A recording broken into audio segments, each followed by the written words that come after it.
on. I act a fool when I go and perform, but I'm trying. What the fuck is he doing? Act like a groupie around me, he drawing. I told him to. And I need me to dough. If I ain't get paid, I ain't doing the show. Shit, I'm finna. I ain't covering the hoe, and that's just some shit you should know. But What's happening, everybody? Welcome back to Game Day with Trey. Of course, this is your host, Trey, and this is your Strictly Buccaneers edition, episode number 5. All right, y'all, so let's go ahead and let's talk about this real quick, man. So we all know we're coming off of a 26-9 victory over the New Orleans Saints over in New Orleans. I think it's the Mercedes-Benz Dome.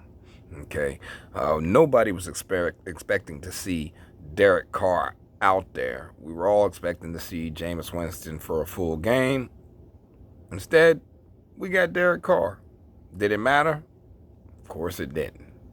Same outcome. All right, Baker came out there and did what Baker does, man. I'm going to be honest with you. I am very, very pleased as a Buccaneer fan with what I've seen thus far with Baker Mayfield and how things are coming along with this Dave Canales offense and how he has assimilated himself to the Tampa Bay Buccaneers. All right, because right now, Baker got a QBR 101.5. He's ranked 8th in the NFL. He's only thrown for 882 yards total, which keeps him at 17th ranked, but he's got 7 touchdowns. Those 7 touchdowns put him 7th in the NFL. Now, we all know he had 3 touchdowns yesterday, but that still makes you 7th in the NFL. You can't even argue with that. And he's only been sacked 4 times all season long, man.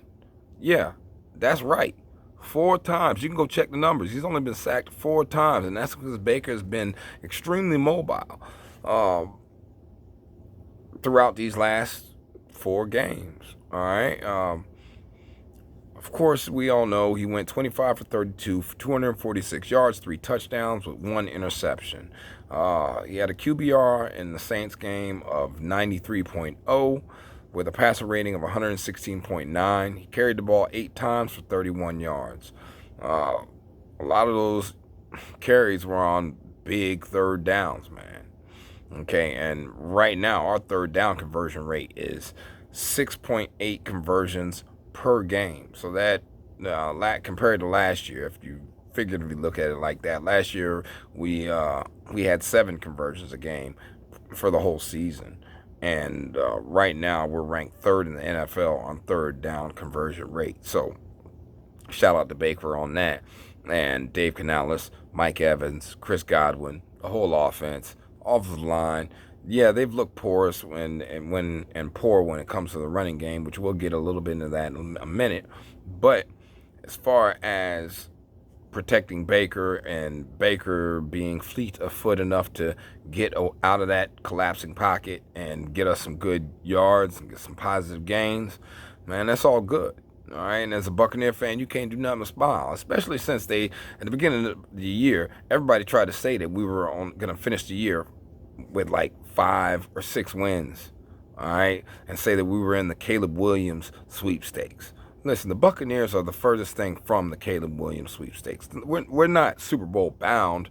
At least I'm not going to proclaim that at this point in time, okay? But at the end of the day, we're not going for the number 1 pick either. We have way too much talent on this team.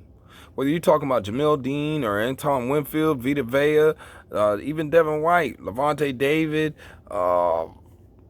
Carlton Davis, heck, I mean, dudes like D. Delaney could start on other teams, and he was a practice squatter on our team 2 years ago, all right, and he's been battling his way onto the team. All those types of things right there put us on the upward climb. Now, like Baker said, we can't be reading our own press clippings. We can't be falling for the hype, all right? Everybody was against us in the beginning of the year. And that means that we weren't paying attention to that then. So if everybody's with us now, we don't need to pay attention to that now. All right, Baker Mayfield has always come off to me as someone who has, when he's had a chip on his shoulder, he has been successful. He removes that boulder.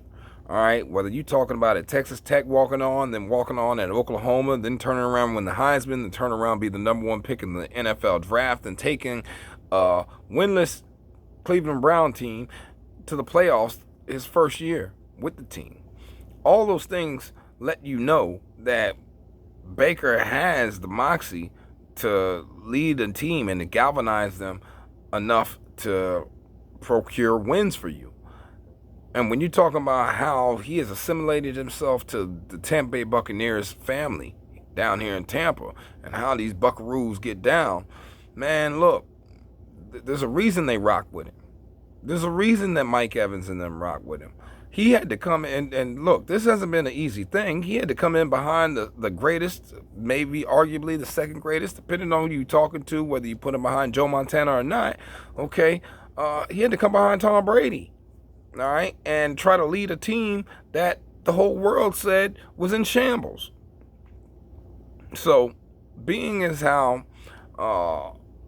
we are coming up on the bye and a few other things are happening right now, we're going to cover a lot of things in this actual episode. But let me get back to this, man. So, Rachaad White in the Saints game, he had 15 carries for 56 yards. Chris Godwin, see God, you see him. 8 receptions, 114 yards, targeted 11 times. Of course, Tompkins, youngster, 4 receptions, 45 yards, 1 touchdown. He got targeted 4 times. Mike Evans got injured. He had 3 receptions for 40 yards. Of course, Cade Otton had a touchdown.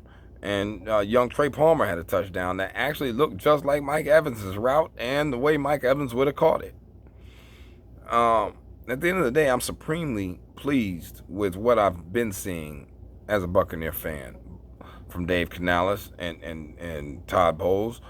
And the reasons for that is because when you look at even when you're looking at the numbers for the season, so offensively, okay, points per game. This year we averaged 21 points per game at this point in the season. All right. Last year for the season, we averaged 21.3. But at this specific time last year, I think we were averaging like 18 points. Yeah. So, yes, that is an improvement from where we were last year at this point, yet not to yet a downgrade from where we were total season by the end of year last year, all right? Right now, we're ranked 19th in the NFL for offensive points per game. Defensive points per game, we give up 17 points per game, which is exactly the same as we gave up all year last year. All right, which lets you know that Todd Bowles has been doing his thing and doing exactly what we expect Todd Bowles to do, which is coach a dominant defense. The question is, has Todd Bowles finally been married up with an offense that is conducive to what he is trying to do as a head coach out here for the Tampa Bay Buccaneers? Right now, we're running the ball and getting 87 yards a game. Last year, on the season, we averaged 91.7. Right now, we're ranked the 27th in the NFL. But yet, we run the ball, I want to say, like the 5th or 6th most in the NFL with 28 or 29 rushes a game, somewhere around there. So, I got to see more from Rachaad White. I've got to see more from the offensive line. I'm not going to put it all on Rachaad, but offensive line does need to step up. These holes need to start opening up. Dave Canales, I'm happy that he has continued to attack the run game and keep that involved in what we're doing right now, because it's turned into success on the field, man. Everybody's got to remember, Dave Canales, this is his first year as an offensive coordinator actually calling the plays. All right, so what we're seeing right now is only going to get better. It shouldn't get any worse than what we've seen. And I'm not saying what we've seen has been bad, because I like what I've seen thus far. He's gotten better every week progressively. But at the end of the day, man, this thing could get good. Could get real good. Now, Let me tell you why. So, in the first quarter, the Bucs averaged 1.5 points per game. That ranks us at 26th in the NFL. But last year we were averaging 1 point per game in the first quarter. That's right. 1.5 points in the first quarter this year. 1.0 last year. So the offense has seen an uptick, while the defense has seen an uptick too in the first quarter. So defense this year has only given up 3.3 points per game in the first quarter. That's ranked 12th in the NFL versus last year 4.3. That means we're getting off to faster starts. Last year, if anybody remembers, that was our biggest problem, is the fact that we were getting off to some of the slowest starts possible. We would be 3 and out for the whole first quarter going into the second quarter. Okay? So I personally like to pay attention to these types of stats, especially when we're coming up on the bye. And we got a team like the Lions coming up, all right? Which is a whole nother animal, whole nother beast for a whole nother episode. Now, when you're looking at the second quarter on offense, we average 8.5 points per game.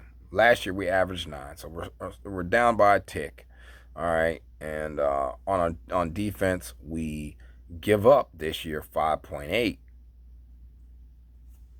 But last year, we only give up 4.3. So, defense isn't tightening up as much as you would expect it to tighten up in the second quarter. Also something we can improve on. All right. There's a lot of things that we still have opportunities to improve on as a team right now. When you're looking at the points we're scoring per quarter and the variances in between, how the offense is going versus how the defense is going, and how we went last year versus how we're going right now, like, we're directly on par with a close to 500 season. If we were facing the same type talent we were facing last year, which at the end of the day, I believe this schedule is a tad bit harder than last year's schedule. All right, and on top of that, we still do have some new animals in the division. But anyway, so long story short, man, we're coming up on the Lions. Offense looks like it's getting better week by week. Continuity with Chris Godwin's getting better. I'm glad to see Canales was calling more plays for him after Mike Evans went out. Hopefully that leads to some more play calling for C. God, and some more targets and opportunities.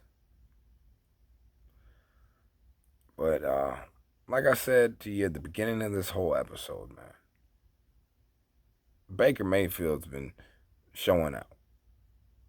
And all props to Baker for coming through here and trying to earn himself a contract, because everybody remember, he is only on a 1-year contract. There's several players on this team right now that are playing for contracts. You got Baker Mayfield, you got Mike Evans, you got Tristan Wirfs still needs a contract. Antoine Winfield's playing for a contract. Devin White's playing for a contract. A lot of players on this team playing for contracts. So things could look very different next year. So everyone knows that they must seize the moment right now. Like I said earlier, I'm not going to say we're a Super Bowl bound team or nothing crazy like that. All right. But we're definitely a team that can contend for the playoffs and win the NFC South. As long as we continue to not read our own press clippings and show up and show out. All right. And I believe as long as we continue to follow Baker Mayfield in the manner he's been playing, and I know it's early in the season, you guys. We're literally going into the bye. So you don't want to put all your eggs in one basket, especially when only 4 games have been played. But thus far, I am pleased. But what say y'all in the comments, man? And just so y'all know, man, of course, there's been a lot of changes and things like that that's been going on. That's why I haven't been able to get at you as quickly or as often as I normally get to you. I'm trying to get a new schedule together for you guys so I can make sure that I'm getting you the content that you're looking for. But y'all have a blessed day. Stay safe. Go Bucs. I'll holla at y'all. Peace.